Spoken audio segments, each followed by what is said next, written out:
Senhor, nosso Deus e nosso Pai, Senhor, nós agradecemos, Pai, por este momento, Deus, por esta aula, que nós viemos para estar com o coração aberto para a aprendizagem, Senhor, da Tua palavra, dos Teus conhecimentos, aquilo que o Senhor quer que nós conhecemos, ó Deus. Abençoa a cada aluno, ó Pai, a cada pessoa, Senhor, que está assistindo essa aula, Pai, que venha ser bênçãos na vida de cada um, esse aprendizado, esse conhecimento, ó Deus. Abençoa o professor, use ele tremendamente, ó Pai, para nos ensinar, nos instruir, orientar, Senhor. Espírito Santo, é o Senhor que está no controle e no comando. Nós estamos aqui na sua dispensação, no nome do Senhor Jesus. Amém.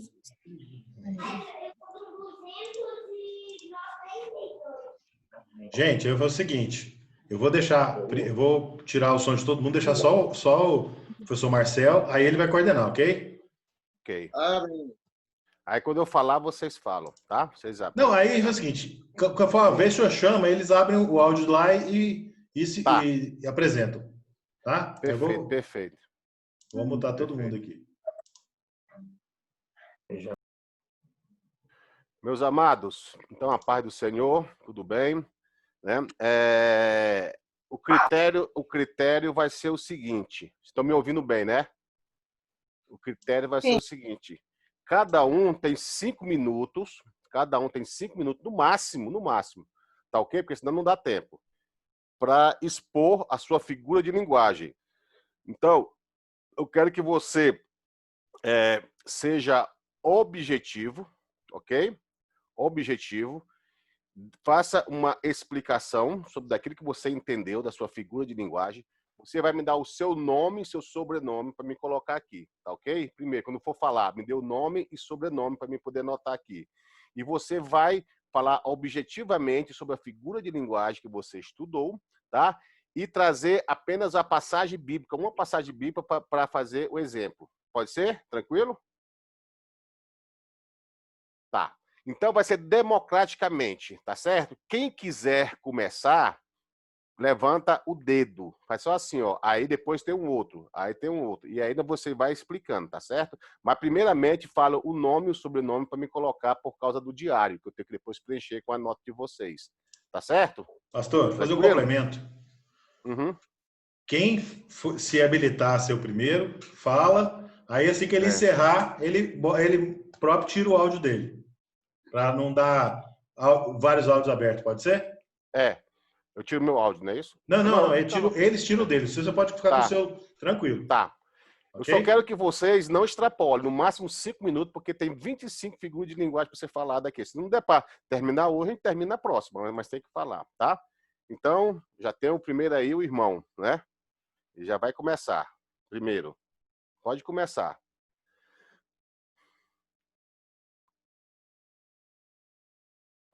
Não estou ouvindo. Libera o áudio, Glaucio. Aí, tá ouvindo? Tô. Nome e sobrenome. Isso. Glaucio Ferreira Moraes. Glaucio Moraes. Ferreira Tá? Moraes. Ok, Glaucio. Valendo. Eu estudei sobre a pergunta retórica, né? O significado da pergunta é uma interrogação que não tem como objetivo obter respostas, mas sim estimular a reflexão do indivíduo sobre um determinado assunto, né? Quando a gente quando faz essa pergunta retórica, já a pessoa que faz, ela já está sabendo a resposta, ela está querendo que a pessoa reflita sobre aquele assunto que eles estão questionando, estão ensinando, né? Na Bíblia, eu peguei o exemplo de Gênesis, capítulo 18, versículo 14, que tem uma pergunta retórica que o anjo conversando com Abraão, e o Abraão achou difícil por Sara ter já a idade avançada e não poderia dar à luz ao filho da promessa, que era o Isaac, né? Aí o anjo faz essa pergunta retórica, falando assim, haveria coisa alguma difícil ao Senhor? Quer dizer, ele perguntou para que Abraão refletisse, né? Se Deus não era Deus do impossível, se ele não poderia fazer isso. Quer dizer, o anjo sabia a resposta, mas perguntou para que Abraão refletisse sobre aquela falta de fé naquele momento ali, né? Assim que eu entendi. Perfeito, perfeito. Ótimo. Só isso mesmo, Glaucio? Isso. Tá, tá certo. Foi muito bom. É isso mesmo. É o que você pegou o cerne da questão, entendeu? E exemplificou muito bem. E é isso aí, tá certo? Perfeito, gostei. Parabéns, tá? Tá certo? Olha, Próximo. Célia Alves, Ah, Célia Alves, Sargento da Silva Moraes. Célia Alves, né? Tá, Isso. tá certo. A Oi? senhora, irmã? Pronto? Pode falar? Pode Pode falar? falar. Pode. É o significado de elipse. Elipse é uma palavra que se originou no grego, né? Elipsis, que é traduzido como falta ou defeito de uma ou mais termos, de uma Uhum. oração, sendo que estes são facilmente identificados a partir do contexto do texto. Aí eu coloquei aqui um exemplo, né? Fui viajar. Não, Você quer da Bíblia? É. Tá, da Bíblia eu coloquei aqui, ó, 1 Coríntios 15, 5. Hum. Que foi visto por Cefas e depois pelos 12. Quer dizer, os 12 apóstolos, né? Antes da ressurreição de Cristo. Foi isso que eu coloquei. Tinha mais uns exemplos aqui, mas não é da Bíblia. Tá, mas me dê mais um exemplo que não seja da Bíblia também, que pode também, não tem problema. Coloquei. Um exemplo. Fui viajar. Aqui está o osso. Não é, ué. Exemplo. Fui viajar. Aqui está o osso eu. A frase seria: eu fui viajar. Tem mais outro exemplo aqui. Na minha mesa há papéis e livros. Aqui está o o verbo haver. A frase seria: na mesa há papéis e livros. Ok, ok. Muito bom. Eu quero só. Você entendeu o objetivo perfeitamente, né? Não tem dificuldade, né? Não teve dificuldade. Entendi. Porque, entendeu, né? É isso que eu quero que vocês entendam, aprendam, tá certo? Para mim já é um grande feito, tá certo? Mas obrigado, Célia, tá? Deus abençoe. Tá ok, minha irmã? Deus abençoe. Agora sou eu, Eleni de Moraes Ribeiro Leite. Elenir. Eleni, não tem R, não. A Eleni, tá. Bom, o meu tópico é reticência. Lembrando que na Bíblia, a Bíblia foi traduzida do hebraico, grego e aramaico, e nessa língua não existe esse tipo de figura, que é a reticência. Lá, aí eu pus escrito aqui, que não se usa pontuação, não existe espaço, né, de letra, de palavras, e nem versículo. A linguagem deles é totalmente diferente da nossa. E a reticência é usada para identificar a sustentação de uma ideia ou de um pensamento, ou uma insinuação. Então, o que acontece?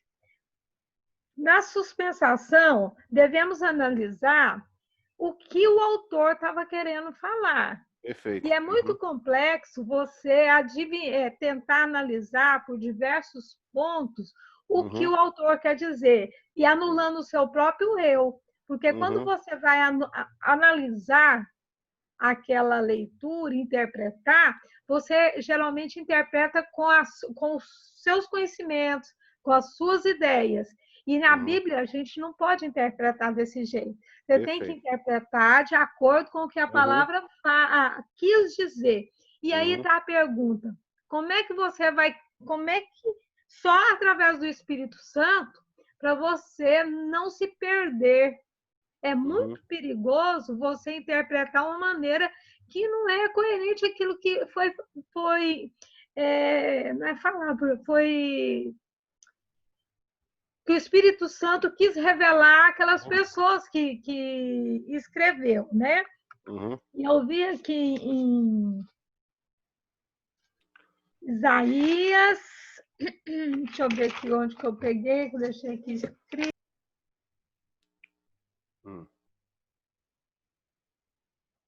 Você fechou Eleni, o seu áudio. O seu áudio está fechado. Então não ouviu nada? Ouvi, agora. Não, ouvi sim. Eu já ia ficar nervosa. Não, de boa. Ouvi sim, tá indo ok, tá tranquila. Tá ótimo. Então, Isaías 55, 6, fala assim: quem me dera asas como de pombal, então eu voaria e estaria em descanso. E aqui, ele não terminou de completar. O discurso, né? Então, por que ele ia ter as asas? Ele queria sair de algum lugar, porque ele poderia ser transportado, né? Não, ele quis uma asa para deslocar dali. Então, ele estava querendo dizer o que com aquilo. Aí, aqui eu coloquei aqui também. Na outra tradução, ela é falada assim, quem me dera ter asas como pombo, para eu sair voando e pousar. Pousar, aí eu pergunto agora, pousar aonde? Aonde o autor que eu gostaria de estar? Então, nesse exato momento, ele parou para você imaginar o que ele queria. Por que ele ia estar pousando? Por que ele queria sair daquele determinado lugar? E cabe a nós, né, através do Espírito Santo, interpretar ali. Onde eu achei assim, muito perigoso, onde as igrejas estão interpretando coisa errada e ensinando as ovelhas, e aí tem muita coisa perdida. Foi assim que eu entendi. Muito bem. Na verdade, é interessante a reticência, né? Como diz no livro, é uma interrupção repentina do discurso, né? Entendeu? Sem a conclusão. Mas as suas colocações foram muito boas, entendeu? O seu raciocínio, a sua aplicação foi legal, foi ótima, entendeu? E eu creio que você entendeu muito bem, porque às vezes nós entendemos e às vezes mas nós não conseguimos realmente repassar como nós entendemos, né? E eu estou gostando de todos vocês que vocês estão fazendo isso muito bem. A minha preocupação a minha preocupação não é que eu quero que vocês ponham só por ler, eu quero que vocês entendam, entendeu? E pode falar na linguagem de vocês também, na linguagem simples, que vocês entenderem, que será perfeito. Tá certo, amados? Perfeito, Eleni. Legal. Parabéns. Professor, agora eu quero falar. Tá. Tem mais um agora. Seu nome? Meu nome é Daniela Marques Duarte Mariano. Mariano, tá. Você vai falar sobre... eu vou falar sobre a figura de linguagem, hipocatástase. Ah, tá. Ok. Hipocatástase. Ok. Bem, eu tentei resumir aqui um pouco. Sim. Pode ficar tranquilo. Espero que eu tenha entendido. Tá. Esta figura de linguagem, não tão conhecida, também faz uma comparação em que a semelhança é indicada diretamente. Quando Davi disse, cães me cercam, em Salmos 22:16, estava referindo-se a seus inimigos, chamando-os de cães. Os falsos mestres também são chamados cães, em Filipenses. E lobos vorazes, em Atos 20:29. As diferenças entre um símile, uma metáfora e uma hipocatástase podem ser identificadas nas seguintes frases. Por exemplo, na símile, temos aqui uma fala. Vocês ímpios são como cães. Na metáfora, vocês ímpios são como cães. Tem a mesma fala, né? Ou seja, o mesmo sentido. Já na hipocatástase, seus cães. É mais objetivo, claro e direto. Em João 1:29, João Batista fez uso de uma hipocatástase. Eis o Cordeiro de Deus. Se ele tivesse dito Jesus é como um cordeiro, estaria usando uma símile.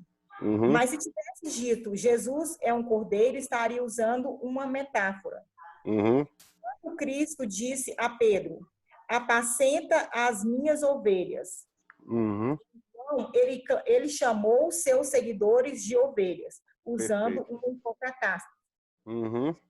Então, a hipocatástase, a linguagem hipocatástase, pode ser mais bem entendida quando pensado como um comparativo afirmativo, que ele compara e afirma.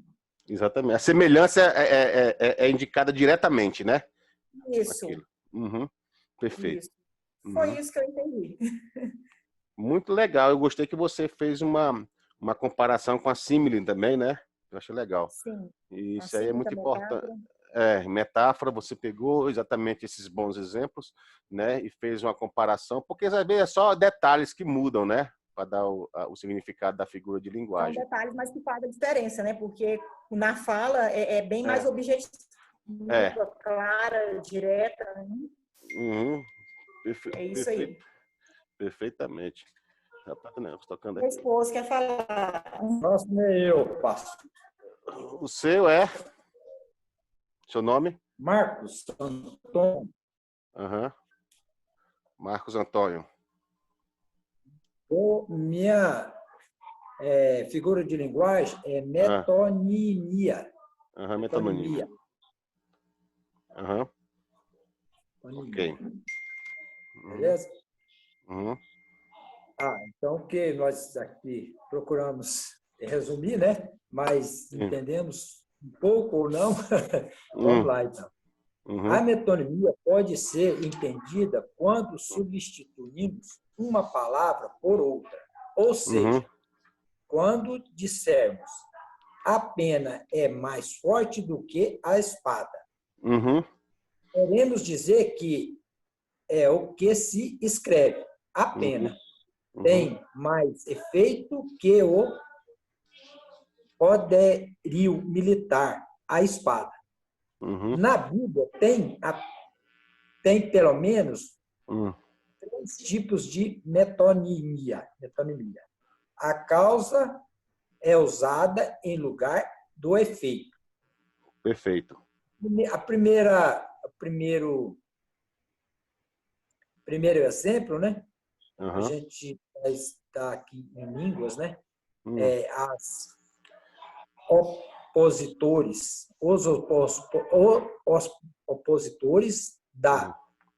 de Jeremias disseram: vinde ferir com a língua. Em Jeremias 18, capítulo 18, versículo 18, como não é possível produzir algo material com a língua, ele se referiu à palavra, bem como diz em Provérbios 12, 18. A língua do sábio é medicina. Quer dizer, não conseguimos machucar alguém com a língua, mas com as palavras. Mais ou menos um dia assim, professor. A língua é cura, né? Mas se a língua for para o lado da maldade também, maldiçoa, né? Perfeito. Mais ou menos eu entendi isso aí. Na verdade, chama-se o certo é metonímia, né? Metonímia.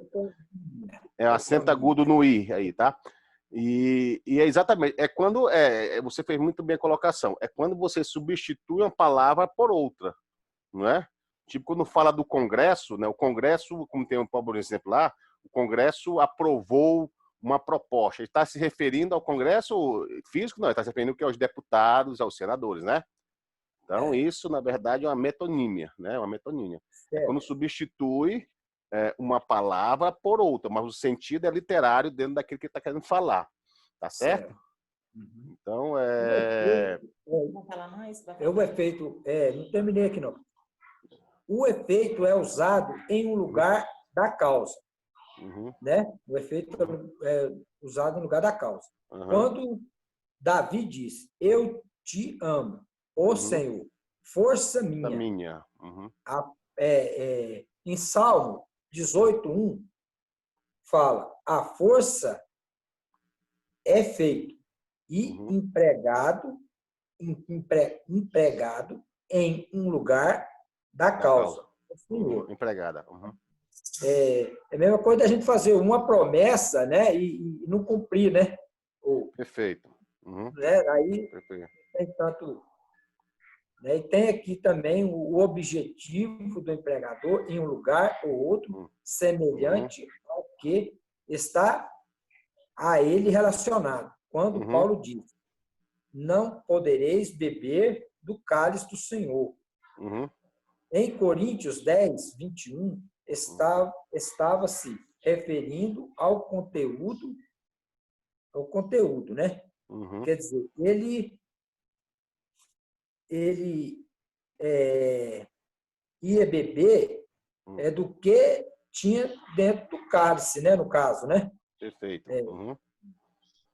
Entendeu? Ele bebia do cálice. Então, eu entendi mais ou menos assim, né? Não era o cálice que ele... Ele o cálice, né? O objeto, não é? Não é objeto. Exatamente. Está falando exatamente de Jesus, né? Sangue, né? É quando eu falo exatamente, beberei meu sangue, né? O sangue, na verdade, também é uma metonímia, né? Também, entendeu? Se referindo ao sangue. Na verdade, toma um suco de uva. Ok? Mas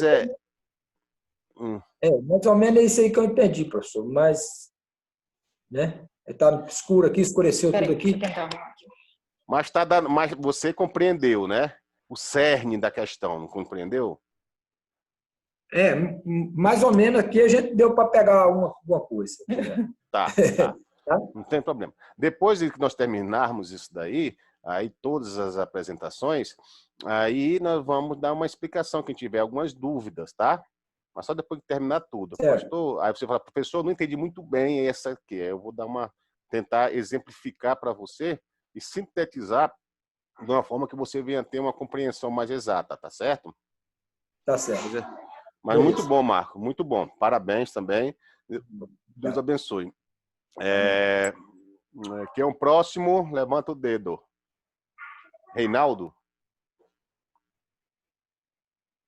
Reinaldo, teu nome e sobrenome, amado, é Reinaldo Aires, é? O teu microfone tá desligado. Aí. Reinaldo Aires da Silva. Da Silva.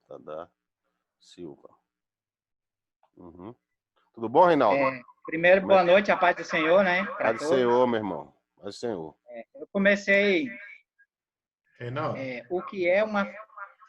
Pede para Vilma baixar o volume. Vocês estão do lado do outro, né? É porque tá dando microfonia. Microfonia. Abaixar o dela? O volume de um dos dois aí. O meu tá desligado. É porque tá ouvindo só o eco. Eu vou fazer o seguinte, eu vou ficar mais longe aqui. Desliga o seu aí, né? Tá ouvindo agora? Tá com um pouquinho, mas pode falar. Tá bom. O meu celular tá acabando a bateria. A parte que eu fiquei foi pleonasmo. Pleonasmo. Isso. Mas eu queria falar o que é uma figura de linguagem. Pode falar, não tem problema. Eu anotei aqui que é meramente uma palavra ou frase colocada de forma diferente do seu emprego ou sentido original. Exatamente. Perfeito. E por que se utilizam figuras de linguagem? Acrescentam cor, vida, chamam atenção, tornam os conceitos abstratos ou intelectuais mais concretos. Ficam bem mais registrados na memória, sintetizam uma ideia e estimula a reflexão. Perfeito. Quando eu fui estudar pleonasmo, eu entendi que era repetição de palavras ou acréscimo de palavras. Repetição. Semelhante. Perfeito. Em que a nossa linguagem parece ser redundante. Lá em Jó 42:5, quando com o ouvir dos meus ouvidos ouvi. Nessa figura de linguagem, as palavras ouvir, ouvidos e ouvir são usadas redundantes, né? Uhum. Outro exemplo que eu peguei aqui foi lá em Mateus 2:10, que fala que os sábios alegam com grande e intenso júbilo. Uhum. Quer dizer que eles estavam exultantes, né? Então, quer dizer, repetindo aquilo que já estava semelhante. Perfeito. Uhum. Mais ou menos isso aí. Tá dando eco ainda? Eu tô chegando lá. Não, mas tá bom. Pode complementar. É assim mesmo. É a primeira vez que a gente faz esse tipo de curso. Fica pertinho do outro, um atrapalha o outro, um dá certo e vamos aprendendo. Não, mas é assim mesmo.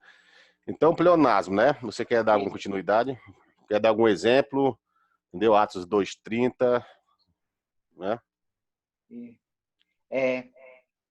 Quer dizer literalmente que Deus havia jurado juramento, como para nós será uma repetição desnecessária, né? Se já foi jurado é porque é um juramento, né?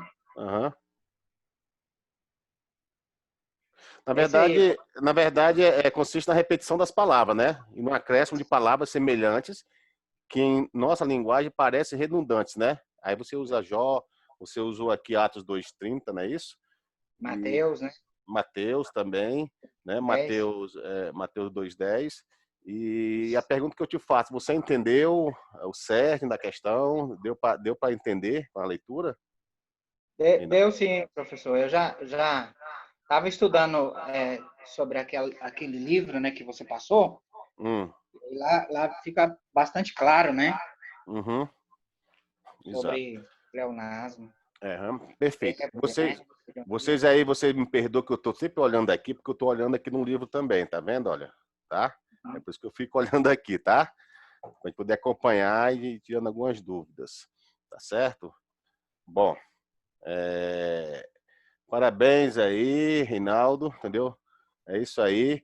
Eu quero que vocês que estão falando prestem bem atenção no que o irmão está falando, né? Para depois vocês estudarem também, que vai ser muito legal isso para vocês. Vocês vão ver como isso vai ser bem interessante na interpretação, na leitura de vocês agora, quando vocês forem ministrar, né? Quando vocês forem evangelizar, isso vai ser muito legal, tá certo? Mas é isso aí, Reinaldo, tá? Ok. Meus irmãos, tem aí quem é o próximo? Não me atrapalha, não. Eu sou Vanessa Dourado. E eu fiquei com a personificação, também chamada a prosopopeia, né? Que é muito utilizado também no nosso vocabulário comum, que muitas vezes a gente nem sabe, né? Fazendo parte da nossa cultura, que às vezes a gente fala, hoje o dia tá triste, né? Que o céu está nublado, eu estou trazendo isso aí só para as pessoas entrarem dentro desse contexto. Perfeito. E quando atribuímos, e na realidade, essa personificação é quando nós atribuímos essas características humanas, emoções e tudo mais, às coisas, ideias, animais ou objetos, né? Então, um dos versículos que eu peguei para a gente estar fazendo essa reflexão, que é Isaías 35, que lá fala que o deserto e a terra se alegrarão, né? Perfeito. Então, a alegria, né, como o deserto e a terra vai se alegrar. Então, essa alegria que vem do ser humano, ela é transportada, né? Ela é levada para a terra, né? Perfeito. Que essa emoção é atribuída ao deserto. Então, essa é a personificação, que é quando leva essa emoção humana para alguma coisa, um objeto, traduzindo para depois uma contextualização bíblica que vai trazer algum ensinamento. Perfeito. Eu achei bem legal você falar sobre a personificação, que é exatamente isso, né? O que ocorre aqui é a atribuição de características ou ações humanas a objetos inanimados, né? Objetos que não têm a vida própria, né? Racionalidade, não é isso? Né? Então, você usou exatamente aqui, Isaías 31, né? Que é o exemplo perfeito que tem aqui. Você usou Isaías 55:12 também, que tem, né? E Romanos 6:9 e 1 Coríntios 15:55. Isso, né? Que fala da morte, né? Da morte, exato. Da morte. Perfeitamente. Então, achei muito legal Achei muito bacana, Vanessa. Eu acho que você foi bem objetiva também, muito objetiva, concisa, e é isso que eu acho bacana, porque você conseguiu passar para as pessoas, né, do jeito que você entendeu e de uma linguagem bem simples. É legal, tá? Parabéns. Deus abençoe você, minha irmã. Tá certo? Então, deixa eu só anotar aqui. Anotando aqui. E agora vamos à próxima. Pode ir. Pode ir. É a Hélia, né? Quem vai falar agora? Hã? Posso falar? Pode, irmã, pode. Tá. Boa noite, pastor. Boa noite, meninas. Vilma, né? Vilma Correia. Tá, deixa eu anotar aqui. Vilma Correia. Tá, você vai falar sobre? Eu vou falar sobre a figura de linguagem, a hipérbole. Ah, tá. Hipérbole. É uma linguagem de afirmação em exagero. Essa Perfeito. Linguagem, eu não sabia que ela também seria uma linguagem bíblica, porque eu já conhecia essa frase. Eu já tinha estudado uma vez sobre isso. Só que eu não sabia que era linguagem bíblica. Achei muito interessante e pesquisei bastante sobre ela. E eu percebi que, na Bíblia, Jesus usava muito a expressão de hipérbole. Exato. E, às vezes, não é tão fácil de entender. Não Agora, eu passando por as leituras de linguagem, via, inclusive, outras, eu achei interessante, porque facilita para a gente entender, sabendo o que é a figura da linguagem que está falando, né? Por exemplo, o exemplo aqui lá em Deuteronômios 1:28, fala assim: que terra é essa que temos que conquistar? Nós ficamos com medo quanto aos nossos espiões disseram que os povos dessa terra são gigantes e as muralhas são muito altas, gigantes, tanto que chega ao céu. É uma questão de exagero, não tem como você fazer uma muralha para chegar aos céus. Pois é. Então, eu achei interessante essa. E eu comecei a entender a história de que era o hipérbole dentro da palavra de Deus. Aí, inclusive, eu até fui lá em Mateus 19:24, onde que fala que é mais fácil um camelo entrar no fundo de uma agulha do que um rico entrar no reino do céu. Um exagero, porque não tem como um camelo passar no fundo de uma agulha. Achei muito interessante essa história. E esse negócio da hipérbole, essa figura, a gente usa muito no nosso dia a dia. Por exemplo, meu esposo, vou falar dele agora, ele foi fazer um exame esses dias e ele falou assim: nossa, bebi tanta água que a minha barriga quase explodiu. É uma hipérbole, né? Exatamente, é uma questão de exagero, né? Por exemplo, esse tempo atrás eu estava em jejum, fiz uma oração e eu usei uma palavra hipérbole também. Nossa, orei tanto, quase morri de orar. Né? Quase morri. Exatamente. Quase morri de rir. Quando a gente dá uma briga aqui com o menino, por exemplo, que pede dinheiro. Menino, você quer que eu faça chover dinheiro? Como que vai chover dinheiro? Perfeitamente. Né? Eu gostei muito de ler, entendi bastante. Lá em Coríntios também, no versículo 13, do 1 ao 3, né? Fala, né? Ainda que eu tivesse o dom da profecia e conhecesse todos os mistérios e toda a ciência, não tem como, só Deus pode fazer isso. É impossível o homem conhecer toda a ciência. Só Deus detém todo o conhecimento, toda a ciência na Terra. Eu achei fantástico.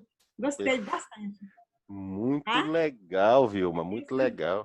Legal, gostei. É isso que eu quero que vocês compreendam, né?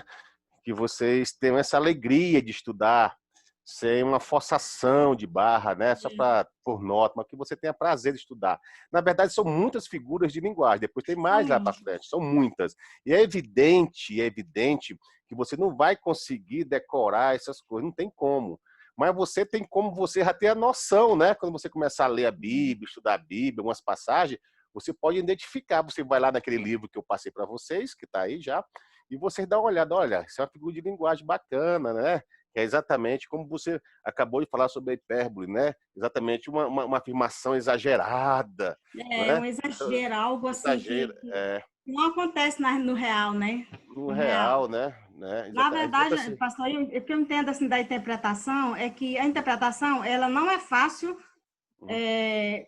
é difícil ter entendido. Eu acho que a interpretação, na verdade, ela começa na nossa vida lá no prezinho, na pré-alfabetização, onde você começa a ler e interpretar. Eu não passei por uma pré-alfabetização bem feita. Eu tenho um pouco de dificuldade de interpretação, mas eu gosto muito de ler. E que eu não entendo, eu procuro no dicionário saber qual é o significado. Perfeitamente. Por isso já conhecia a hipérbole. Eu não sabia que era figura de linguagem bíblica. Agora eu já estou sabendo. Sim. Isso é para vocês terem a noção como, na verdade, às vezes você pega uma interpretação extremamente equivocada de alguns, né? Sem falar que isso é uma figura de linguagem, não é isso?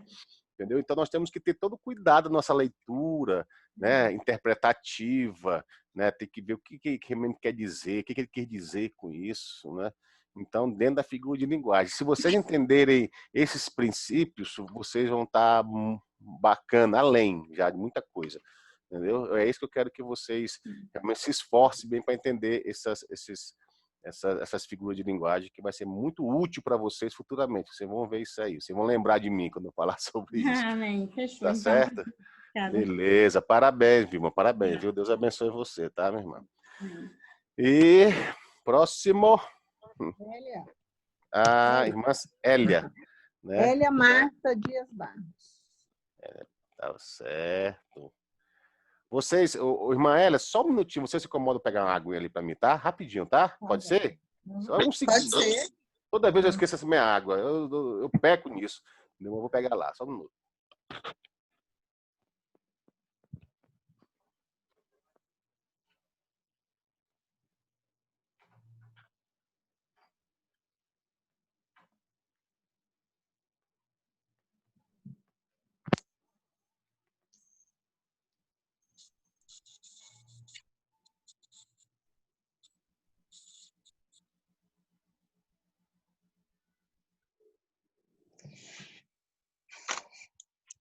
Gente, que silêncio é esse? O professor foi beber água. Ninguém vai falar nada.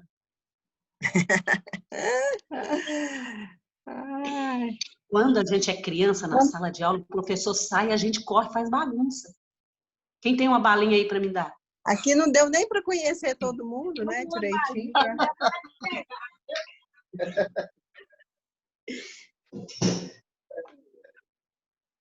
Eu nem sei se eu vou conseguir expor, porque a minha internet, vocês têm que interceder o tempo todo.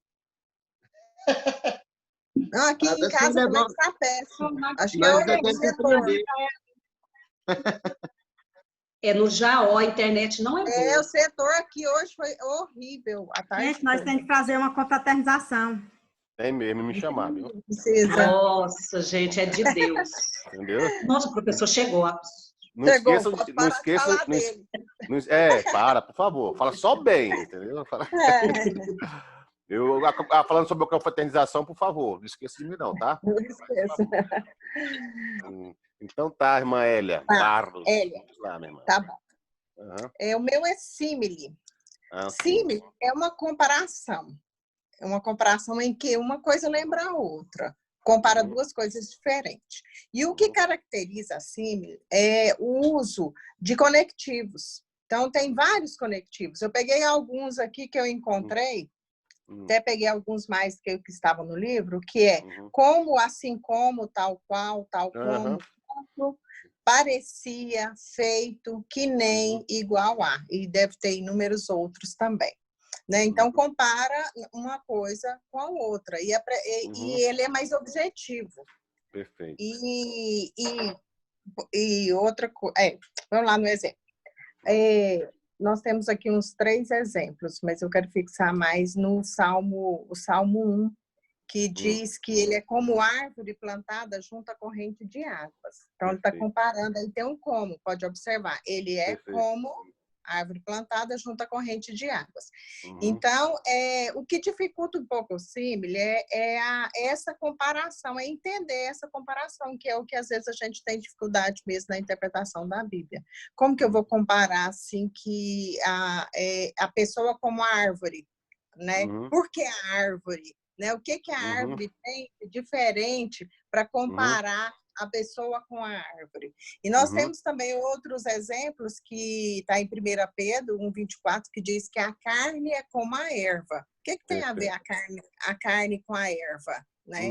Mas geralmente é caracterizado que é muito forte na símile, que ela é um pouco parecida com a metáfora também, né? Só que a metáfora ela usa uma coisa para dizer a outra, enquanto que a símile não. Ela está comparando uma coisa com a outra, certo? E nós temos perfeito. A símile sempre traz uma conjunção, né? Isso, sempre o que caracteriza na comparação. Esses conectivos perfeito. que ligam, certo? Que está ligando uma coisa a outra. Então, se viu que tem esses conectivos ligando, pode saber que é símile, né? E temos também em Lucas, que diz que eis que vos envio como um cordeiro para o meio de lobos, né? Eu vos envio como cordeiros para o meio de lobos. Então, é outro exemplo também que nós temos na Bíblia. É isso aí. Gente, que legal isso aí. Eu tava estudando, Hélia, exatamente também sobre isso, porque eu estudo também todos os dias. Tá certo, certo. Aí eu comecei a estudar muito sobre a símile e a metáfora, né? Então, são bem parecidas, né? Se você parecidas. Então, você tem que ter um cuidado, porque, na verdade, a símile, na verdade, ela usa essas conjunções, né? Esses conectivos, como em comparação. Já a metáfora, aí eu vou deixar o pessoal explicar, já é mais direto, né? Não pega comparação. Isso, e uma justifica a outra, né? Uma justifica a outra, enquanto que a símile não justifica. Exatamente. Ele simplesmente dá a comparação. A comparação, exatamente. Como se fosse com outra palavra, né? Outra palavra. Isso. Outro sentido. Que legal, que legal. E o difícil é só isso mesmo, a questão de interpretar, que realmente a gente fica né? Que é comparado, né? Com a árvore. O que tem a ver? Aí vai ver que a árvore é frondosa, né? Que uma árvore plantada junto às águas, ela é uma árvore que dá frutos, né? Que prospera. Aí que a gente vai entender isso quando a gente estiver lendo a palavra. Perfeitamente, perfeitamente. Que legal. Gostei muito, gostei. Parabéns, viu, Hélia? Gostei que você entendeu, que você fez a comparação certa com a metáfora, achei bacana, sabe? Eu fico feliz em saber que vocês estão estudando isso aí, estão aprendendo. É isso que importa. E o que importa também é que, como terminar isso aqui, vocês continuem estudando sobre a figura de linguagem. Né? E quando formos ler a Bíblia, a nossa mentalidade já vai conseguir, né, captar coisas diferentes de antes, né? É assim. É tanto que as figuras de linguagem faz parte da nossa vida gramatical, né? A portuguesada. Faz parte. Desde que nós começamos a estudar, né, nós estudamos isso em português, né? Mas a gente não levou em conta muito bem essas figuras de linguagem. Aí, por isso que eu falo que o cristianismo é cultura também, né? O cristianismo é cultura. Estamos aqui aprendendo, aprende português, aprende sobre Deus, aprende sobre tantas coisas, né? Isso é bacana, né? É uma junção de bênçãos, né? Na nossa vida, entendeu? É verdade. Tá certo? Parabéns. Tá, obrigada. Aí, quem foi que levantou a mão? Júnior, tem que ser a Júnior agora, sabe por quê?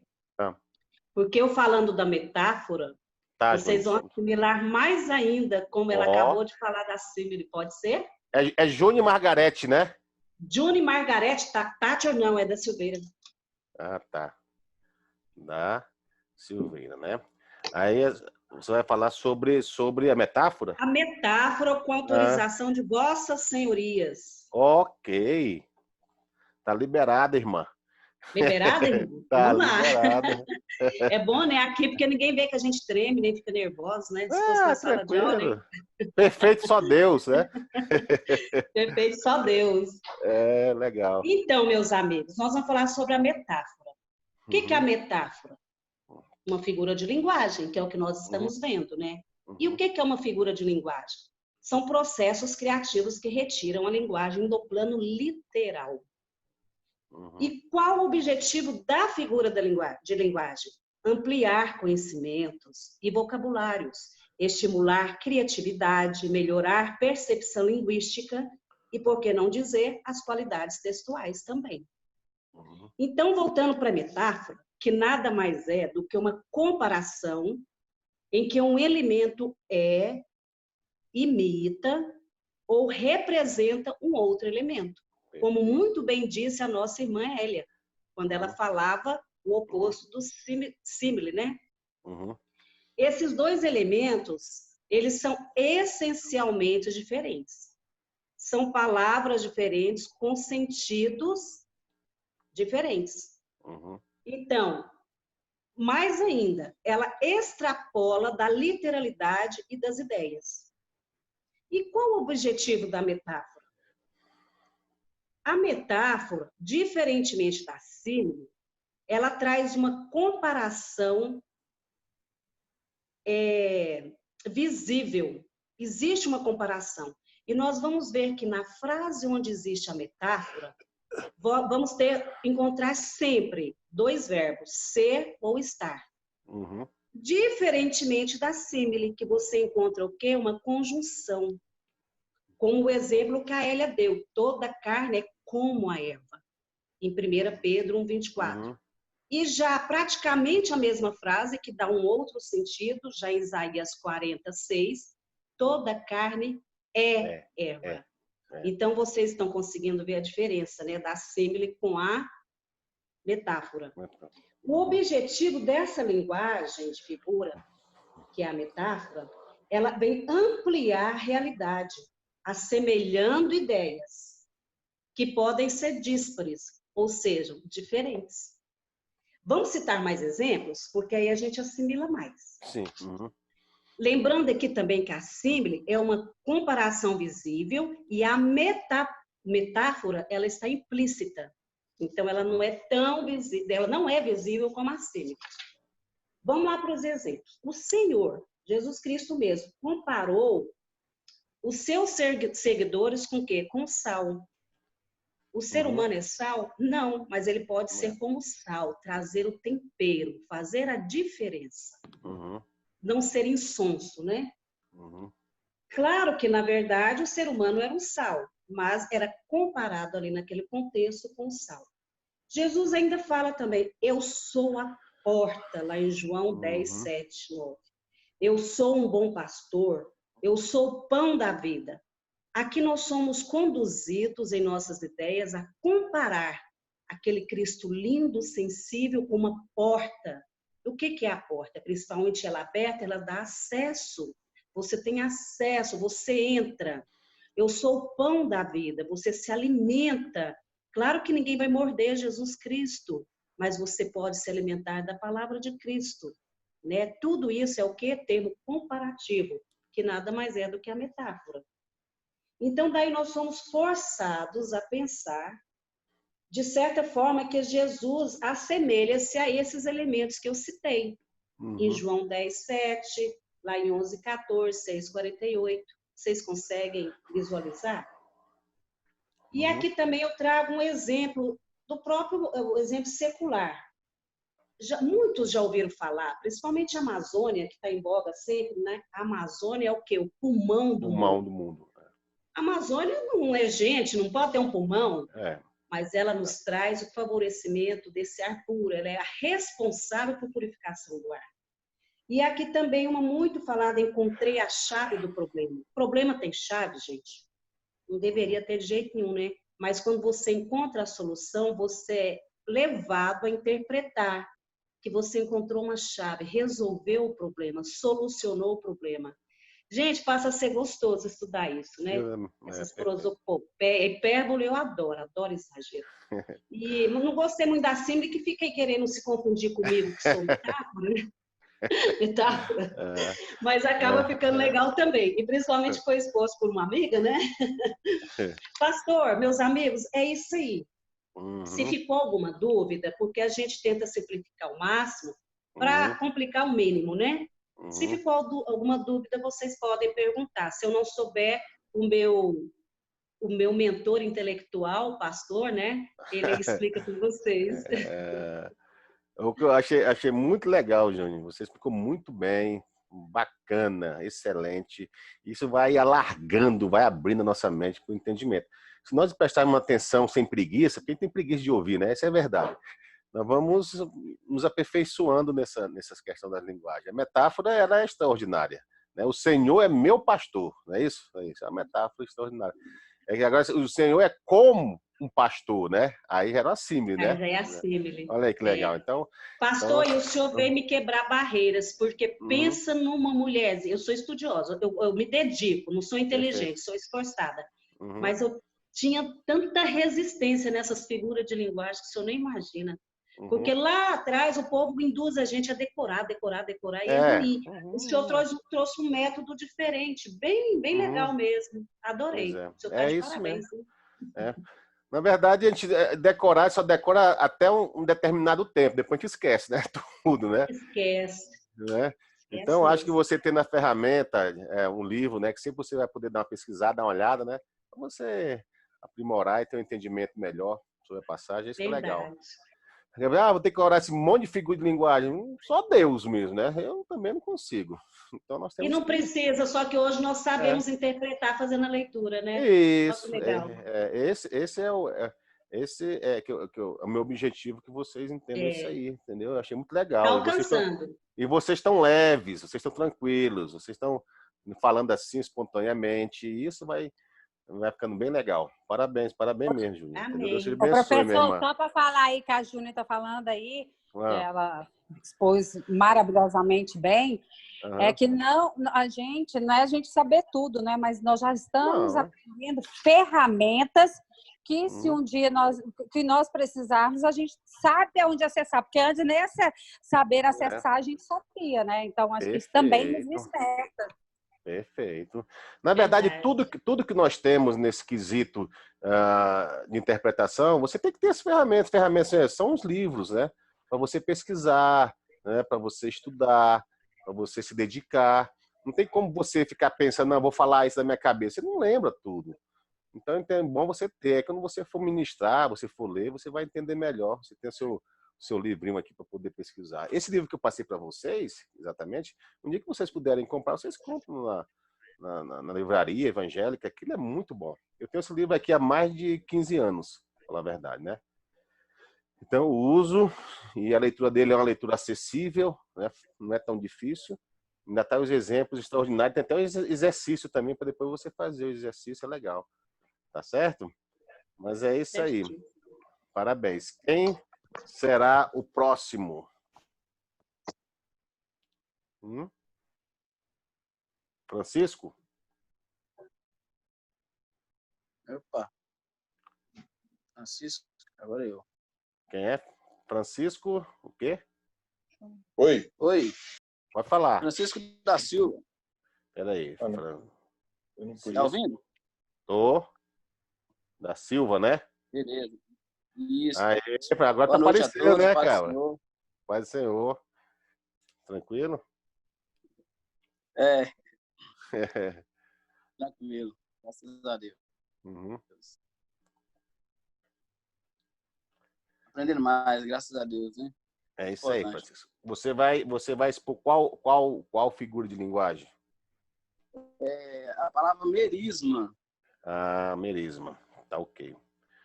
Merisma. Ok. Tá liberado. Pode começar, tá?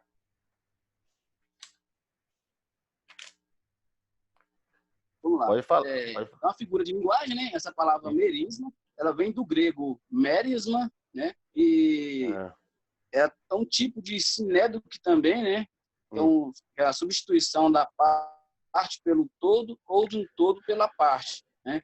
O significado dessa merisma é uma divisão de um assunto em partes distintas ou uma figura de dois opostos que são inclusivos, né? Aí tem aqui um exemplo em Salmos 139:2, que diz assim: sabes quando me assento e me levanto? É um exemplo de merisma, que também tem aqui na oração de Ana. Eu só não consegui localizar aqui nessa oração de Ana, na Bíblia, qual que seria o versículo e capítulo, mas fala assim: na oração de Ana oferece 4 merisma. O primeiro, o Senhor mata e preserva a vida, é um merisma. O segundo, ele faz descer a cova, ela resgata.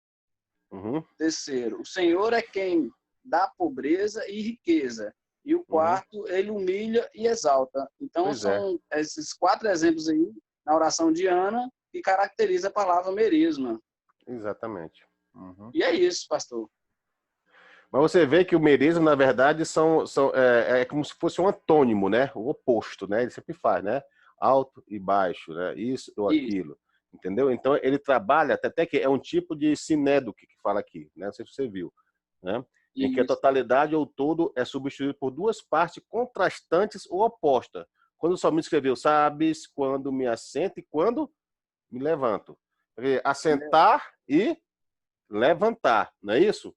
Entendeu? São duas coisas opostas, mas é que expõe. Então, o merisma é isso aí. Ela não é difícil de entender. O merisma não é difícil de entender, né? Quanto à questão da palavra do grego, você não precisa se preocupar com grego, não, tá certo? Você se preocupa em entender primeiro essas coisas, que é mais interessante. Mas ficou muito legal também, né?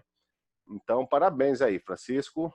Estude mais bem, estude essas linguagens aí, que você vai ver que você vai poder. Não fique só no merisma, não, viu?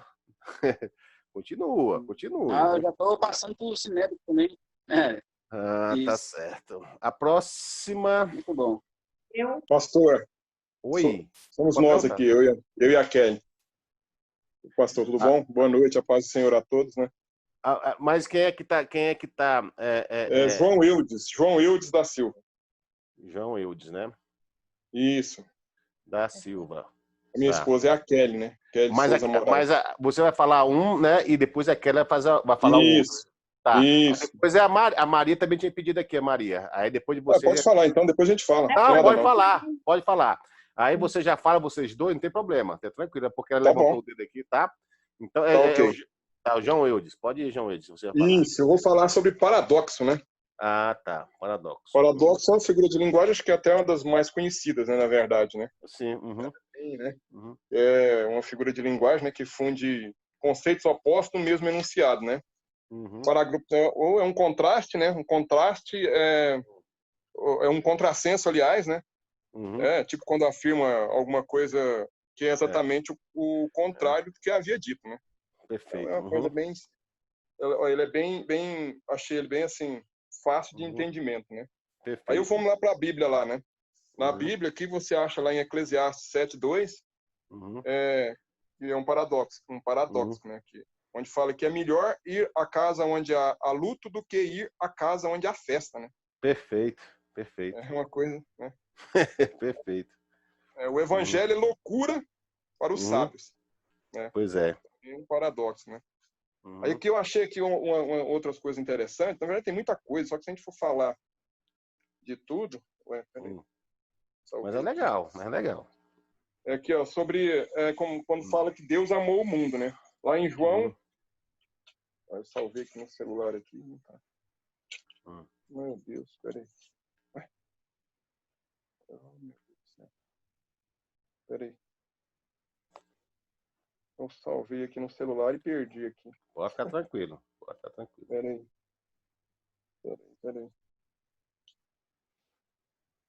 Nossa, mas salvei aqui para ficar mais fácil. Acabou ficando foi pior.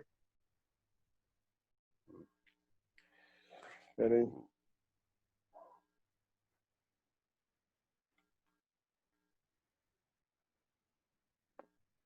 Mas assim, o que eu achei também é... Vamos ver aqui. Tá aqui.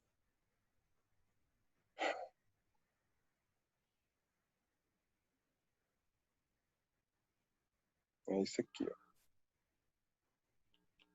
ó. Que Deus amou... em João 3,16, né, fala sobre o amor de Deus pelo mundo, né? Porque Deus amou o mundo de tal maneira que deu seu Filho unigênito para que todo o que nele crê não pereça, mas tenha vida eterna. Aí depois, lá em 1 João 2,15, fala: não ameis o mundo, nem as coisas que há no mundo. Se alguém amar o mundo, se alguém amar o mundo, o amor do Pai não está nele. Então aqui a gente vê um contraste, né? Do mundo a ser salvo, né? E do mundo contaminado, né? E Deus amou o mundo a ser salvo, né? Ou seja, necessidade de resgatar, né, os perdidos, né, que porventura, né, nele crê também, né? Isso aí, né? E depois lá em João 1 fala que a ênfase no mundo contaminado não devemos amar as diversões mundanas, né? O pecado que no mundo existe, né? Isso aí é o que mais tem, né? Infelizmente, né? E aí aqui eu achei interessante aqui no final, tem mais aqui, são vários, mas eu não, se for ler todo aqui, é muita coisa, até vai do tempo que vai lá. Isso aqui eu achei que interessante também aqui, ó. Fala sobre paradoxo da obra, né? Obras ou pela fé, né?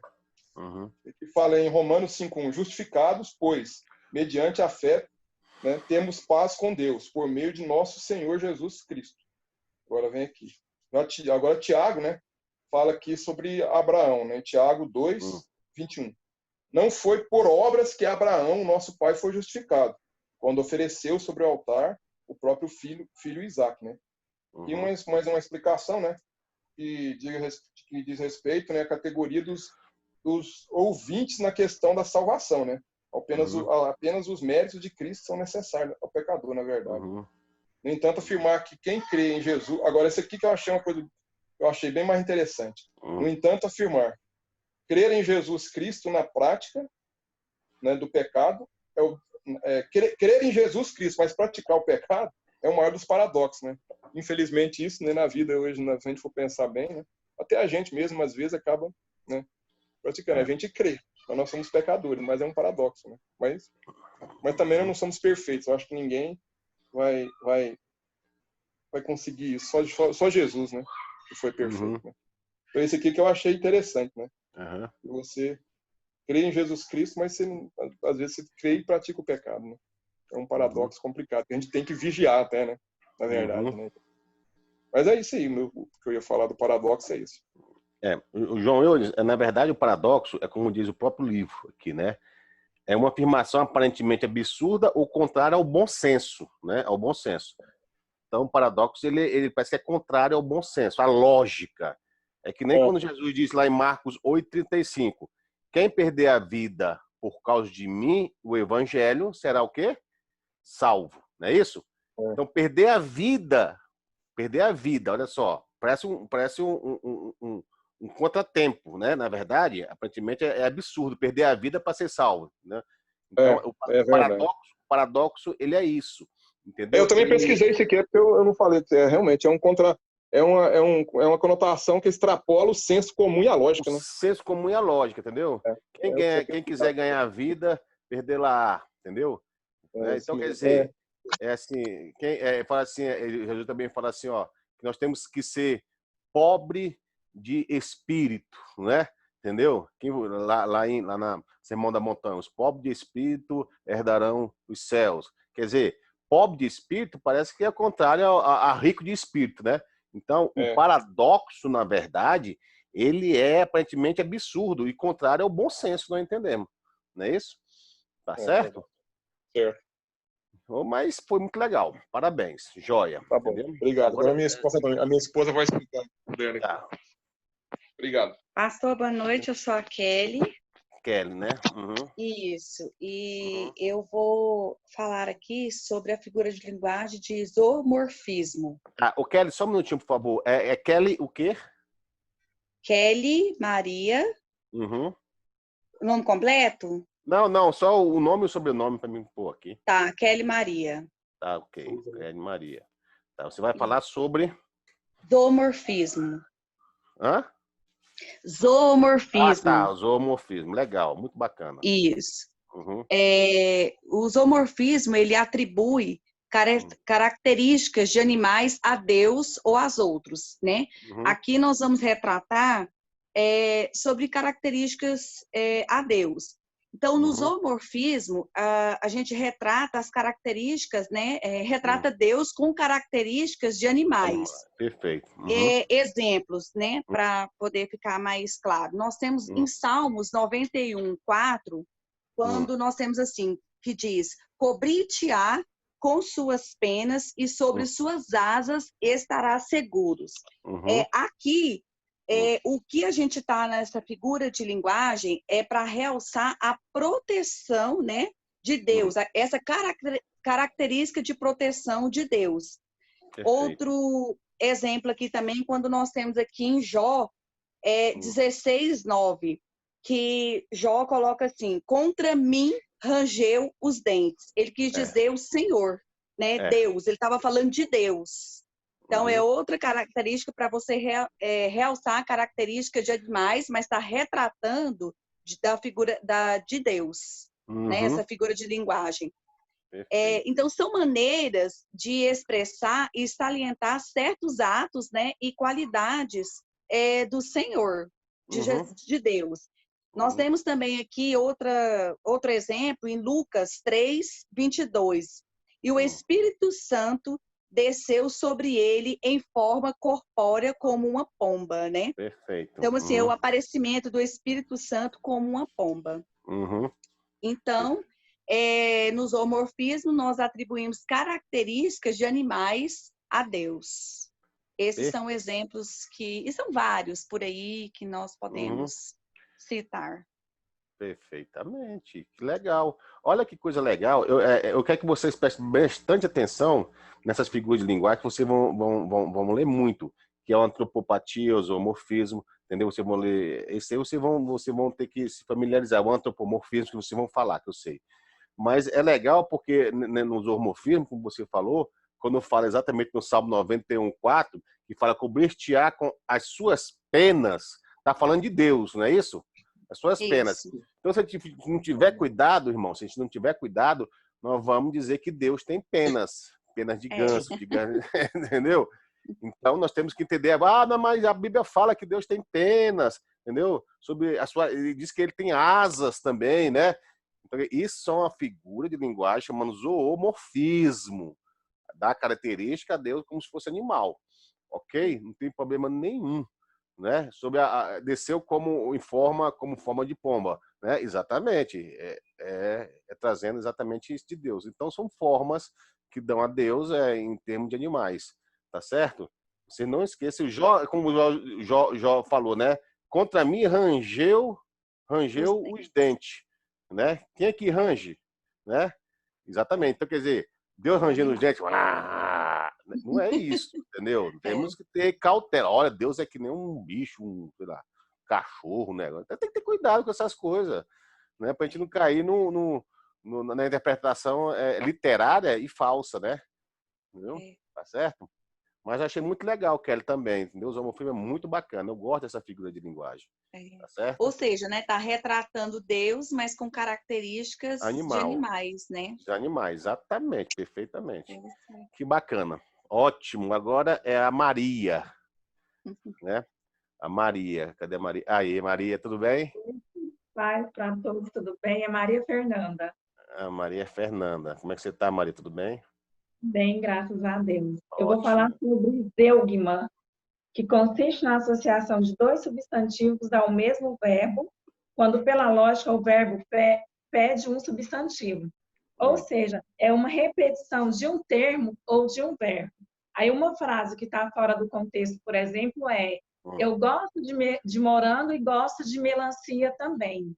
No contexto bíblico, achei aqui em Lucas 1,64, que fala assim: e logo a boca se lhe abriu e a língua se lhe soltou. E falava louvando a Deus. Ou seja, teve uma repetição, né? Que fala que a boca lhe abriu e a língua se lhe soltou. Ou seja, é a repetição desse verbo. Foi o que eu entendi. Mas você entendeu mesmo? Entendeu, né, Maria? Entendeu? Não tem dificuldade de entender. Eu acho que é só você ler com cuidado, né? Sabendo interpretar direitinho, que você vai pegando a manha de interpretação dessas figuras de linguagem. Mas Maria, beleza. Obrigado. Deus abençoe. E vamos estudando mais. Tá certo? Quem é a Maiara, né? Eu. Maiara, cadê você? Ah, tá aí. Maiara. Eu vou falar da onomatopeia. Tá. Uma onomatopeia, eu achei que é uma figura de linguagem muito simples. Acho que não tem segredo nenhum. Que são palavras assim que a gente utiliza para imitar o barulho de coisas, de animais, como murmúrio, sussurro, chiado.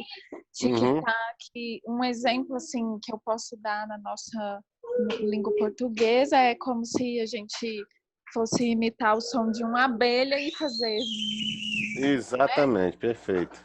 Aí aqui na Bíblia, como o livro fala, a gente não tem assim muitos exemplos a não ser na tradução do hebraico. Então, um exemplo do livro de Jó, no capítulo 9, versículo 26, que fala assim: passaram como barco de junco, como águia que se lança sobre a presa. Aí esse lança é um verbo do hebraico que é o u, que é como a águia grita, né? O som que a águia faz quando ela está indo pegar a sua presa. E eu achei também legal esse Jeremias 19:1, que fala assim: assim diz o Senhor, vai, compra uma botija e leva contigo alguns dos anciões do povo. E aí no versículo 10, então quebrarás a botija à vista dos homens que foram contigo. Aqui o termo botija é um termo em hebraico que é bakbuk. É engraçado, né? E a pronúncia é como se fosse a água gotejando, né? Bakbuk. Bakbuk, como se a água estivesse pingando. Eu achei, é isso. Então, na Bíblia, os exemplos que a gente vai achar é na tradução, né? Não aqui, de fato, quando está traduzido explícito, né? Isso. Então, a gente tem que estudar um pouco, assim, da tradução do hebraico para a gente poder entender. Perfeitamente, Mayara, perfeitamente. É isso, professor. Olha, que legal. Eu acho legal porque, na verdade, até o nome é complicado de falar. Nós temos que olhar ele, a onomatopeia. Até o nome, entendeu? Para ter essa dicção, entendeu? Não é fácil.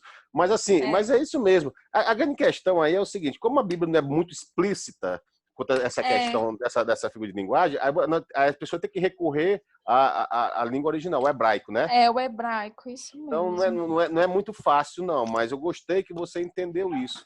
Entendeu? Então tem muita coisa na Bíblia que nós temos que recorrer. Entendeu? A raiz, né? A raiz, para poder ter o entendimento certo, né? Por causa da semântica, né? Isso, se representa isso, se representa aquilo, né? Dentro do nosso contexto. Então, eu achei muito legal, Mayara, porque eu sou muito sincero.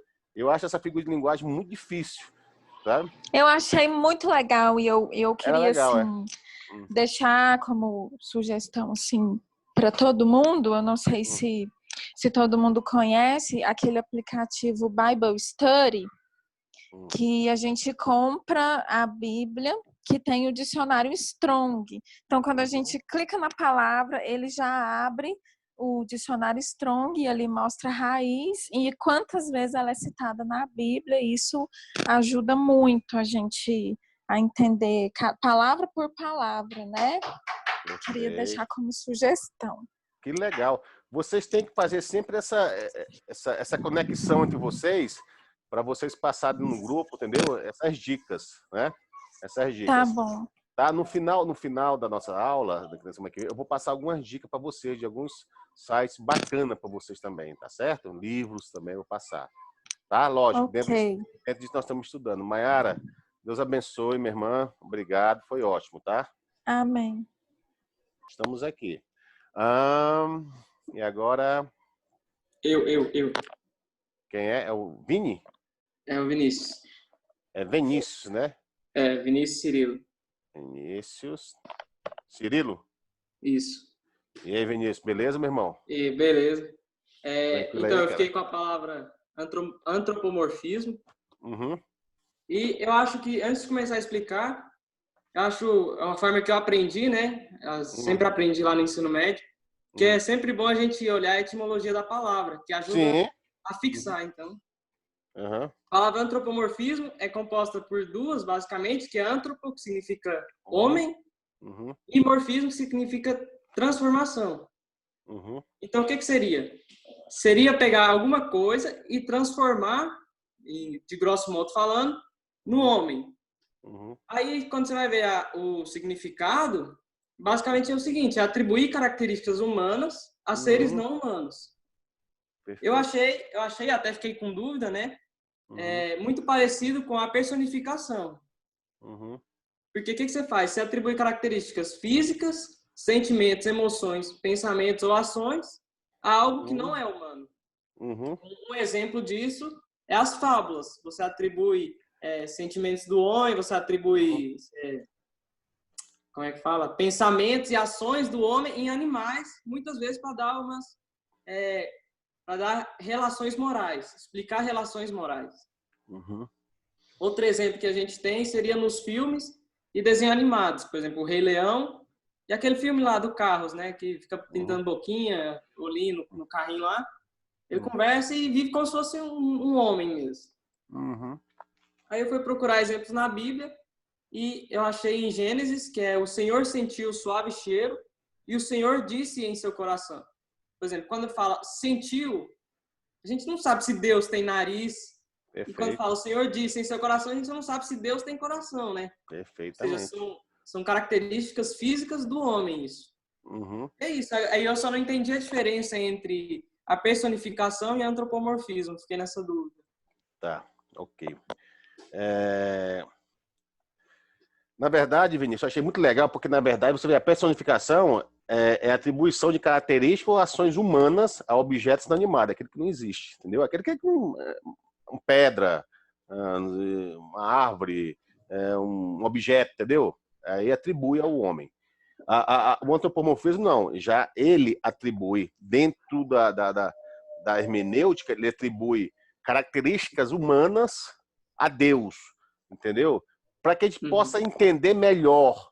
Tipo assim, quando fala que Deus, a referência ao dedo de Deus. Deus tem dedo, né? Lá em Salmo 8:3.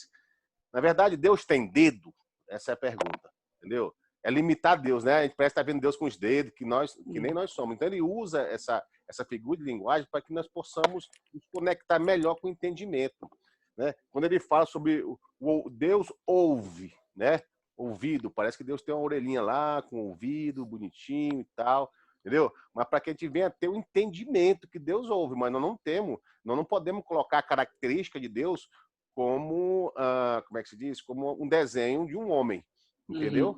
Com seus membros, né? Quando falo homem, sentido genérico, homem e mulher, tá certo? Então também quando falo os olhos de Deus, né? Está sobre toda a terra, quer dizer que Deus tem uns olhos que nem o do homem, né? O homem é limitado, Deus não é limitado. Então ele usa o antropomorfismo exatamente para trazer características humanas a Deus, entendeu? É lógico que você limita Deus quando você acha, então Deus tem a mão, Deus tem os pés, né? A língua de Deus, né?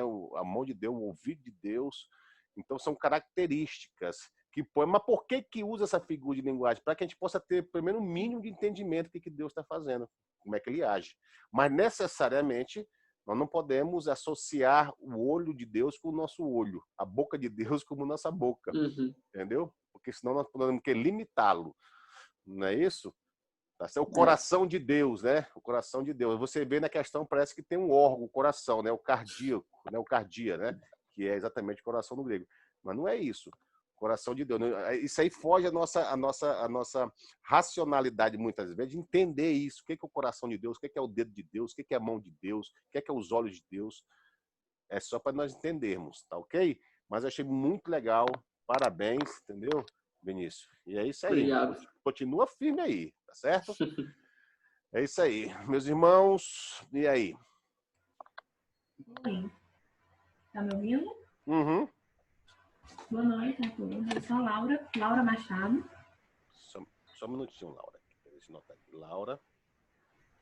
Laura Machado, né? Isso. É porque o teu nome tá aqui, tá como Marcos. É porque é meu esposo e eu. Tá certo, tá certo. O Marcos vai em seguida. Ok. Vamos lá? Vamos lá, Laura? Bora lá. Assim, já vim atrás do Vini já, porque é bem parecido, então eu já pego o gancho, a mesma linha de raciocínio, a gente vai entendendo melhor. Eu vou falar sobre a antropopatia. Tá. Antropopatia. Isso. Ok. Seguindo a mesma linha de raciocínio dele, é uma palavra de origem grega, que vem de duas palavras. Antropos, que significa homem, e pato, que é afeto ou paixão. Então, a antropopatia é você atribuir a Deus sentimentos e emoções humanas. Certo? A gente tem exemplos disso na Bíblia. Por exemplo, um sentimento de vingança, lá em Êxodo 32, 34. Porém, no dia da minha visitação, vingarei neles o seu pecado. Tem exemplo de arrependimento, em Gênesis 6, 6. Então, arrependeu o Senhor de ter feito o homem na terra, e isso lhe pesou o coração.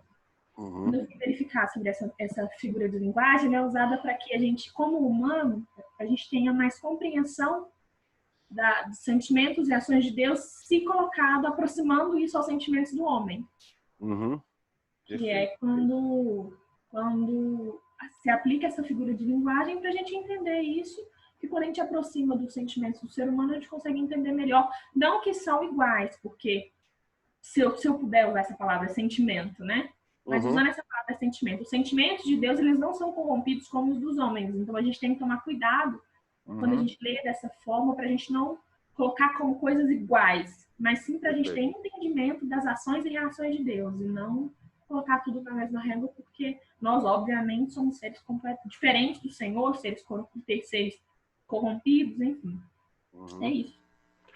Eu achei legal, Laura, porque, na verdade, quando nós falamos sobre a antropopatia, na verdade, é que quando você usa a linguagem, né, atribui emoções humanas a Deus, né?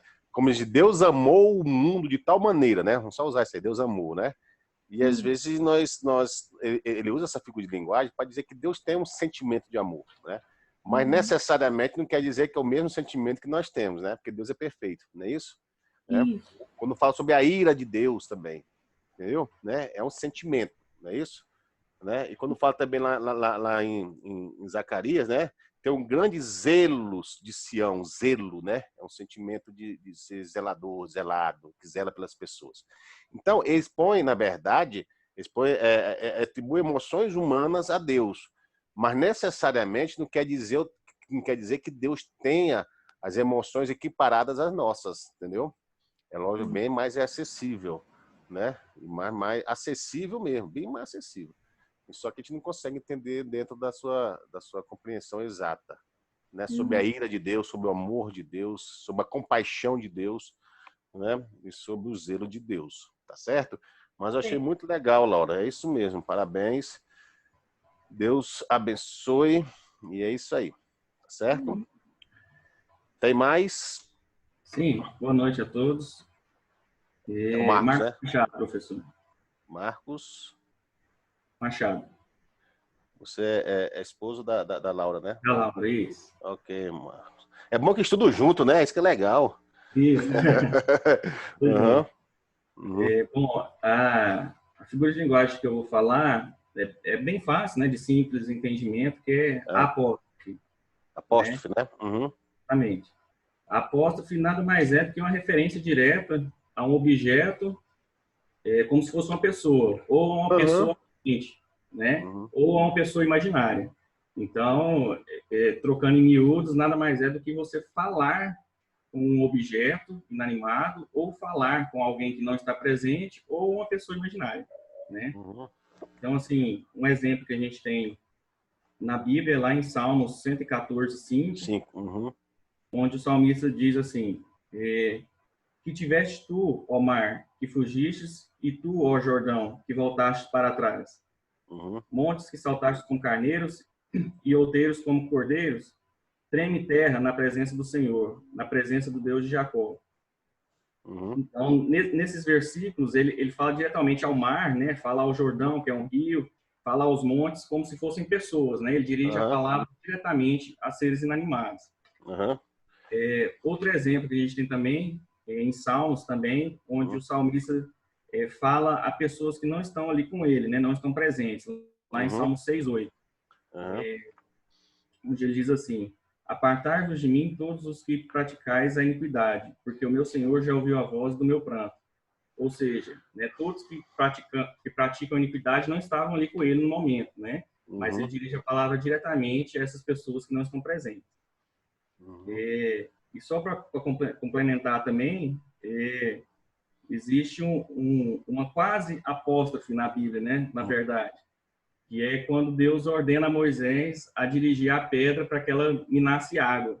Na verdade, Moisés, ele fere a pedra com a vara, né? Então, se Moisés tivesse obedecido a Deus, ele teria utilizado ali de um apóstolo, né? Mais ou menos isso. Não, mas tá legal. Eu quero que vocês que estão aí nos ouvindo, né? E ouvindo também o irmão Marcos, na verdade, o apóstrofe, ele é muito semelhante à personificação, né? A personificação. Só que na personificação, o escritor fala de um objeto como se fosse uma pessoa, ok? Como se fosse uma pessoa. Agora, no apóstrofe, ele fala com o objeto, entendeu? Ele fala com o objeto como se fosse uma pessoa, né? Como diz lá o salmista, que tens, ó mar, entendeu? Como se fosse uma pessoa. Ele fala, né?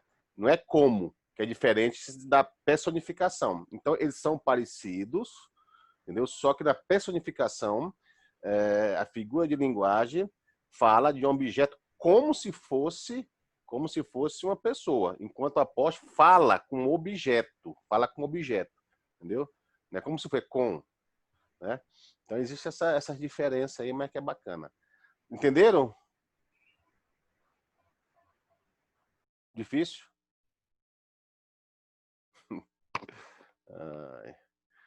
E aí, meus amados? Vamos lá? Entendendo, né? Legal. Eu quero que vocês peguem esses detalhes aí, tá? No apóstolo fala com, entendeu? O mar, o céu, entendeu? Tá, ele fala exatamente isso, entendeu? Como fala com a natureza, entendeu? Tá, então é isso que é o apóstolo, tá certo? Tem vários exemplos aí. Em Miqueias 1:12, quando diz assim, 1:2, fala assim: ouvi todos os povos, prestai atenção, ó terra. Entendeu? Então ele está falando, ó terra, com a terra. É lógico que ele está falando da terra e não é a terra, ele está falando dos povos. Tá certo? Então temos que saber fazer essa interpretação para poder dar certo a nossa leitura. Tá ok? Bom. E tem mais? Que é um próximo. Eu, pastor. Andréia? Isso. Andréia, o quê? Andréia Barroso. Barroso. Boa noite, Andréia. Boa noite. Eu vou pedir para o Guilherme, eu preparei um slide, professor. Tá. Pode colocar. E eu vou pedir para o Guilherme compartilhar, por favor. Perfeito. Eu vou falar sobre ironia. Boa noite. Ok. Boa noite a todos. Boa noite, professor. Eu vou falar sobre ironia. Eu peguei um parágrafo do livro que fala que a ironia é uma forma de ridicularizar indiretamente sob forma de elogio, com frequência bem marcada pelo tom de voz de quem fala, para que os ouvintes percebam. Então, na escrita é mais difícil que ela seja percebida, mas ajuda a entender quando é ironia ou não. Aí, no livro, trouxe vários exemplos, mas eu escolhi um, que foi a forma que o profeta Elias ironizou o Deus Baal, né? Os profetas de Baal. Em 1 Reis 18, quando ele fala assim, gritem mais alto, falem mais alto. Às vezes ele está dormindo, ele está viajando. Né? Então, foi uma forma irônica de tratar naquele contexto. E dentro da ironia também tem uma utilização ofensiva, que pode ser também definida como sarcasmo. Ela é uma linguagem, só que ela é em tom agressivo, né? Eu até trouxe um exemplo que não é bíblico. Quando a pessoa fala, como você é inteligente, até parece uma porta. Há uma forma irônica, mais sarcástica, que é uma forma mais cruel. Sinteticamente é isso. Eu tentei pegar os pontos principais para que ficasse de uma forma bem prática, bem didática. Obrigada, Guilherme. Exatamente. Mas olha que isso aí é interessante porque nós observamos que na Bíblia tem também as palavras irônicas, né? Sarcásticas, não é isso? Sarcástica. Então, quer dizer, nós observamos que também tem essa figura de linguagem, né? E a ironia é exatamente isso.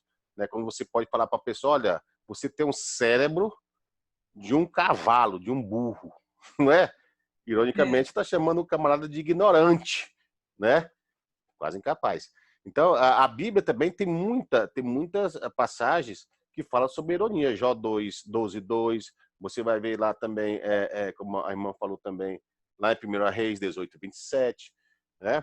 Entendeu? Quando você vê também Elias confrontando os profetas de Baal e de Sera, entendeu, né? Vamos ver se você realmente é isso, manda fogo, né? É uma questão irônica, entendeu? Então tem várias passagens que você vê que tem ironia. E não é fácil, não é difícil de você perceber isso, né? Na verdade, ele fala também para instigar também, né? Eles falam as passagens.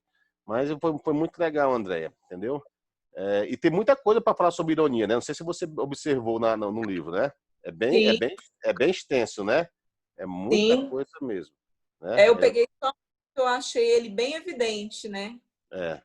Na verdade tem quase 2 páginas, 3 páginas só para falando de ironia, né? Sim. Se vocês puderem também, irmãos, além de vocês der uma olhada aí na ironia, entendeu? Como figura de linguagem que vocês vão ver como é interessante, tá certo?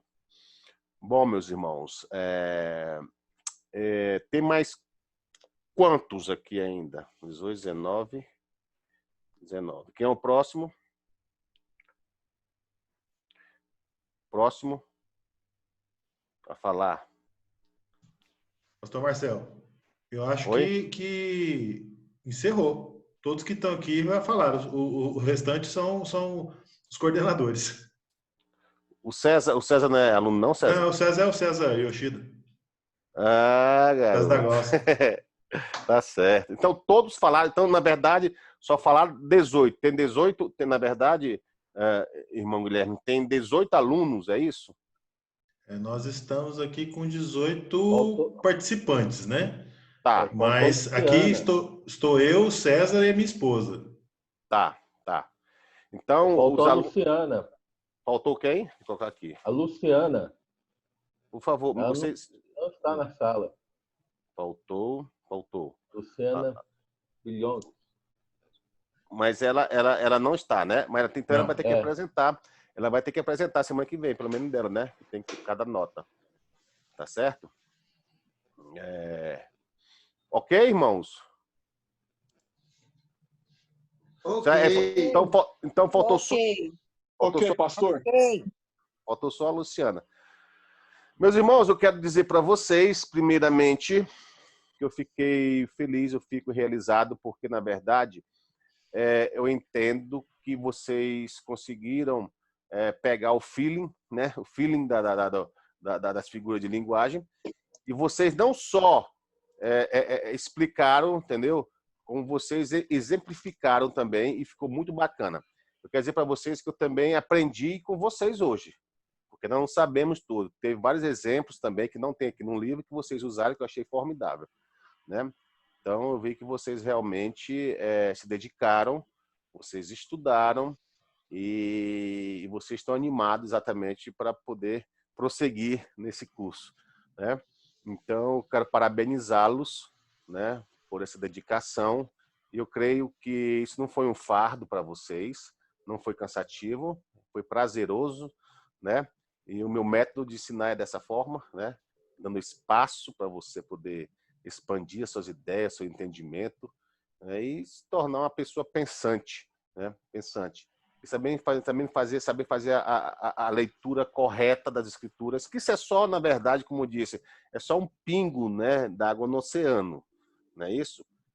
Então, diante das normas, né, nós temos muito que estudar ainda, tá certo? Mas é isso que eu quero falar com vocês. Não quero tornar mais cansativo, não, porque parece que, eu não sei se é só impressão minha, que parece que dando aula por esse aplicativo é mais cansativo do que pessoalmente, né? É bem maçante. Se a gente não puder flexibilizar, ficar mais leve, né? Ninguém consegue ficar muito ligado. Mas eu espero, muito obrigado por vocês todos que apresentaram, tiraram a nota 5 comigo, entendeu? Tiraram 5 comigo, você já tem 5 pontos, e vocês vão ter que responder depois só o último lá do livro, tá? Como ficou acertado. E alguma pergunta, alguma coisa, estou aqui à disposição de vocês. Tudo tranquilo? Alguma colocação que quem quiser colocar. Faça a colocação, cale-se para sempre. Pastor, fiquei curiosa, eu vou pesquisar, mas talvez o senhor já me adianta. Essa figura de linguagem aí, ironia, o senhor lembra de algum exemplo que Jesus foi irônico? Jesus teve vários. De Jesus também? Só que eu não vou te falar aqui de cabeça. Só que eu não vou te falar aqui agora. Eu vou esperar que você dê uma pesquisada. Eu também não sei assim o versículo de cabeça. Não tem tá quando certo? Ele falou assim, raças de víboras, né? Entendeu? Ele está sendo irônico, né? Sepulcros caiados. Sepulcros caiados, entendeu? Isso é ironicamente. As pessoas não são sepulcros caiados, né? Então tem várias passagens. Jesus, na verdade, usou muito a questão irônica. Depois vocês vão ver. Entendeu? É muito legal. Jesus é irônico, irmãos, entendeu? Mas lógico, seriamente. Tá certo? Não, ele é irônico, não banal, né? É porque às vezes eu era, sabe? De repente não é tão defeito assim nada, né? Dependendo da hora que usa. Juni, Marcos 7:9, quando ele fala: jeitosamente rejeitais o preceito de Deus para guardares a vossa própria tradição, quando ele fala ridicularizando os fariseus, os escribas. Ele fala jeitosamente, ele está sendo irônico. Irônico, verdade. Então tem várias passagens. É legal vocês pesquisarem isso. É porque a gente lê sem estar atento, né? Agora nós vamos ficar mais críticos. É verdade. A questão não é crítica, é mais entendimento melhor, né? Não, crítica assim, no sentido bom, né? De interpretação mesmo. Um senso crítico, né? Perfeito, Júnior. Perfeito. Legal. Meus irmãos, então vamos agradecer Pastor, a Deus, né? Oi, Kelly. Repete para mim rapidinho, por favor. Eu anotei aqui, mas eu comecei a anotar outras coisas aqui que o senhor falou assim, tipo, como se fosse um macete, né? Porque quando tem na Bíblia que a gente fala, ó mar, ó céu, prestar atenção, ó terra, que tá falando dos povos. Aí você só falou que a diferença lá para não confundir, né, de personificação com a outra figura de linguagem. Antropomorfismo, né? Com antropomorfismo. Não foi outra que o senhor falou. Não foi a personificação? Foi ela sem ser antropomorfismo, não foi o antropomorfismo, porque um era... tá, a personificação, entendeu? E o apóstrofe, não foi isso? Foi. É porque na personificação, o escritor fala de um objeto, você vai ver lá. Ele fala de um objeto... seres inanimados, né? Como se fosse uma pessoa. Fala de um objeto como se fosse uma pessoa. Esse é o sentido. E no apóstrofe, ele fala com o objeto como se fosse a pessoa. Entendeu? Que é a terra, o céu, o mar, né? Perfeitamente. Entendi. Entendi. Tá? Então, ele fala como se fosse a pessoa. Aqui ele fala com a pessoa, entendeu? Como se fosse o mar ou a terra. Então, essa é a diferença. Né? Objeto representando como se fosse a pessoa. Né? Exatamente. Essa é a personificação. Né? Essa é a personificação. O apóstolo, ele fala com objeto. Ele fala terra, céu, mar, entendeu? E fala mesmo, entendeu? Ativamente, como se fosse a pessoa. Então, é isso que nós temos que entender. Ok, meus irmãos? Falou, obrigado. Pastor Marcelo. Sim, amado. Aquela hora a irmã falando sobre a questão do fundo de agulha, a gente também tem que atentar aí, porque há um tempo atrás eu achava que o fundo de agulha era o fundo de agulha mesmo. A gente tem que adentrar aí que esse fundo de agulha é um portal, né? Pronto. Ele estava aí expressando aquilo que tinha naquela época, não é verdade? Perfeitamente. E isso é legal porque vocês agora... Porque é um absurdo. Se você for analisar literalmente, um camelo passar no fundo de uma agulha é um negócio insano até. É insano. Né? Né? De uma interpretação... Então, no dia que você ouvir alguém falar, olha, se Deus conseguiu passar um camelo no fundo da agulha, imagina o que não vai fazer com você. Não cai nessa onda, não, entendeu? O cara tá viajando. Não, isso é uma figura de linguagem. Isso aí é só para exemplificar. Ele usou o momento, local, geográfico, para poder fazer uma exemplificação. Então é isso que eu quero que vocês comecem a entender esse quesito. Tá certo? Mas gostei demais de vocês, tá?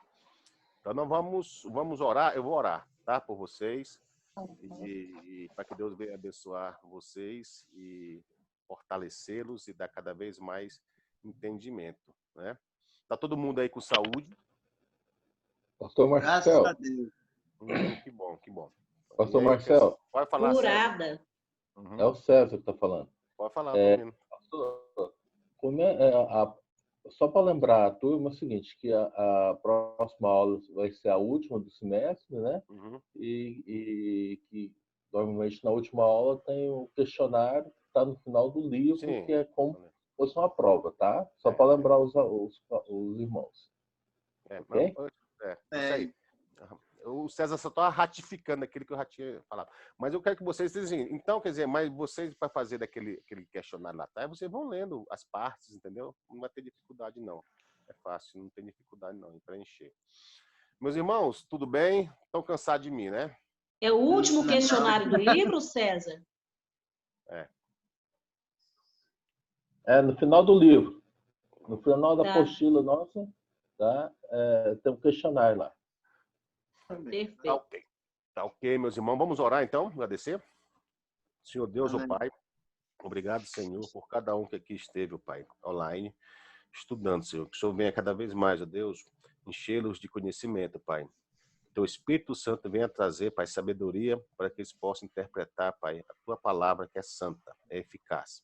Abençoa cada um, Pai. Abençoa a saúde de cada um, Senhor. Proteja o Senhor contra essas doenças que tem aí, Senhor, contra essas pandemias, Senhor, que estão aqui sobre o Brasil.